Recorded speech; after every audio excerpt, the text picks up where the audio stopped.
Herkese merhaba arkadaşlar, kanalıma hoş geldiniz. Yepyeni bir video ile karşınızdayım. Arkadaşlar, bugünkü videomuzda Türkiye'nin ünlü oyuncusu Akın Akınözü'nün Veliaht setinden yeni görüntüler geldi. Akın Akınözü ve rol arkadaşı Serra Arıtürk'ün Veliaht'ın yeni bölüm setinden olan muhteşem görüntülerini sizler için YouTube kanalımda video halinde sunuyorum.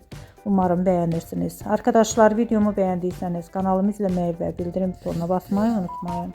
Şimdilik benden bu kadar olsun. Yeni videomuzda görüşmek üzere. Hoşça kalın.